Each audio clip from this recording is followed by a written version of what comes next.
What's up, marketers? In today's video, I'm going to show you my exact column setup on Facebook Ads Manager, aka I'm going to show you the exact data, KPIs, and metrics I track every single day on the platform. Now, of course, this is not going to be the exact same for every single brand, but this is my core setup that I use to monitor my clients' performance and creatives at Thesis, which is the agency where I work. This is also the KPIs that I'm tracking typically to do account audits as well. So right now, I'm going to take you through every single metric and why I track it. Let's go ahead and dive in. Okay, so before we dive into the exact column setup that I'm using here, I want to do a quick overview of Ads Manager.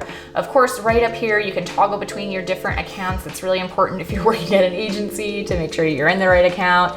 Right up here, you can also toggle between different time periods, like last 7 days, last 14, or something more custom. For the purposes of today, we're going to be looking at last 30 days data. And then, of course, right here, you have the columns. And in order to customize those columns, you can go right here, toggle between something that Facebook has already set up for us, or you can also customize them and then save them. This is a new default that I have, though, that I'm going to be going through with you guys. Now, something important about how we are optimizing our campaigns at Thesis is that this is not the only source of truth that we have. We are also looking at things like Google Analytics, other third-party data services, and ultimately leaning on blended ROAS or blended ROI or MER to make sure that our campaigns and our spend are being spent efficiently. But what's inside of Ads Manager is how we first evaluate performance and ultimately how we are analyzing our creatives. Now, post iOS 14, this data is a lot less reliable. But on the creative front, so everything that is being tracked directly on Facebook or on Instagram, that has remained unchanged. So things like your click-through rate, your CPC, your CPMs, as well as your hook rates or your hold rates, those are all still as accurate as they were before iOS 14. And that's ultimately what we're using to evaluate a lot of the creative's performance. Of course, secondary to those purchases and that ROI. But, these are the numbers that we are primarily using to optimize our campaigns day to day, but always getting that internal gut check from those third-party data services. So let's go ahead and dive into my column setup. Now, the things that you see on the screen right now are pretty standard, right? We have on or off, so this is how you're turning on or off your campaigns or even your ad sets or your ads. Just like to keep that simple, that's pretty standard. Then you have your campaign names, delivery, bid strategy. Now, oftentimes I am using lowest cost for a majority of my ad campaigns. But if I'm doing an audit somewhere, that's why I really like to have that right front and center so I can see exactly what they're doing there. Same thing for the attribution. I'd actually say something interesting to note is my view on attribution inside of Facebook ads is something that has been changing a lot recently.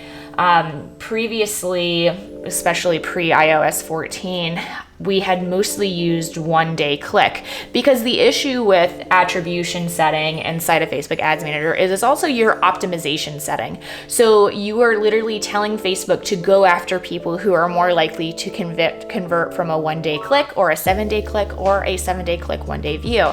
And in a lot of our testing at Thesis, we found that especially those view-through conversions were a lot less incremental and ultimately were wasting spend for our clients. However, because of iOS 14 and because of that lack of data, it's now actually been a lot harder to optimize campaigns, especially at the ad creative level, when you're not getting as much of those purchases. So for some of our clients, we have been shifting to 7-day click. And even when we are starting to take over those accounts who are optimizing on a 7-day click, one-day view, we are more recently just leaving it there instead of making big changes like we used to. So next up, we have budget, very important. This is one of the key ways that we are optimizing our campaigns is by throttling the budget or by reducing the budget, particularly at the ad set level. We haven't been using CBO as much on a lot of our campaigns. But again, this varies media buyer to media buyer, even at Thesis. But personally, I have been using ABO a lot more recently. Another really important thing right next to that is an amount spent. Now, I will say one of the key differences between managing accounts where you're spending $50,000 a month or $500,000 a month versus those lower budgets is you want to make sure that your account is spending. And that's actually one of the top things that I am monitoring day to day. It's not even the result, it's making sure that the campaigns are actually spending. There have been times in the past where over the weekend we would see, like for some reason this campaign didn't spend at all, and it put our clients behind quite a bit in terms of their results and the amount that they were supposed to spend. So I always want to make sure that that's front and center. So after amount spent, I have cost per purchase as well as website purchases. Now, Facebook automatically puts this in as results or cost per result, and I like to go ahead and just put in the purchase data point instead. And the reason why that is because number one, a majority of my clients are optimizing for those purchases. They're not looking after like landing page views or anything like that. So I like to make that just very clear in my column setup. But also if you were to go to the ad set level, for instance, and click on an ad set right here, and you wanted to see the one that had the most purchases, often what happens is initially you'll see something like this because, these are the newest ads that they just put in, but you want to see what is the ad that's actually doing the best here, and you can aggregate that a lot quicker. I've noticed that when you just have results, sometimes Facebook gets really glitchy and it won't aggregate the top ad when you click on this little button right here. So that's what I like to do. Okay, let's go ahead and go back.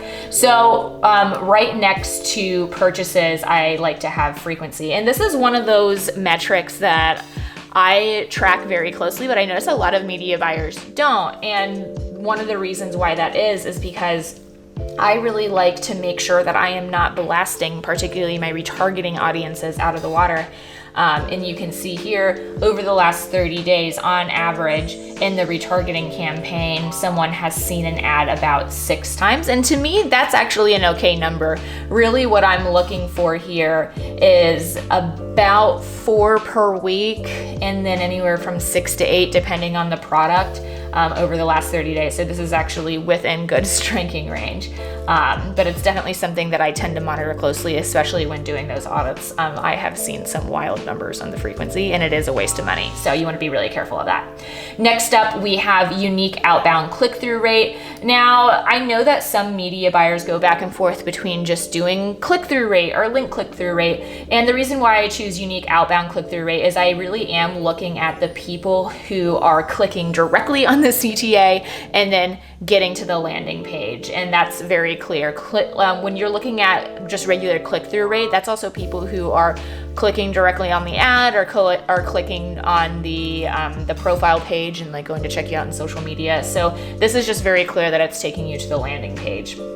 And then right after that, we have reach, impressions, and then I do monitor CPM and CPR.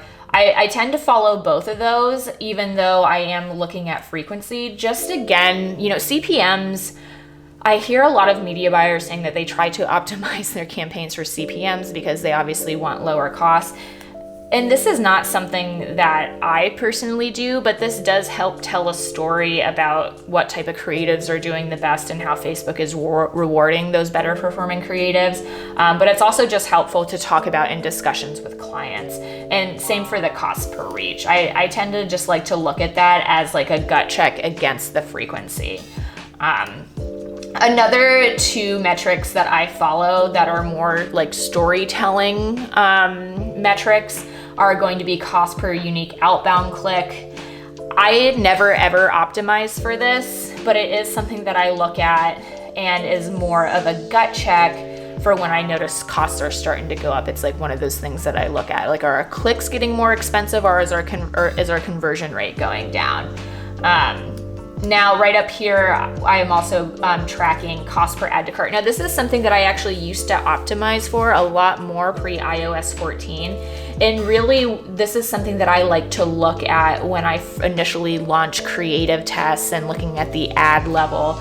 And really what I'm trying to determine is are there early signs that this creative is going to perform? Are there a lot of add to carts, and how are those comparing across other ads that are doing well in the core campaign, for instance? Now, next up, I actually have a custom metric that we added into here, and you can add custom metrics by going to customize columns, and then you can add your custom metrics right here.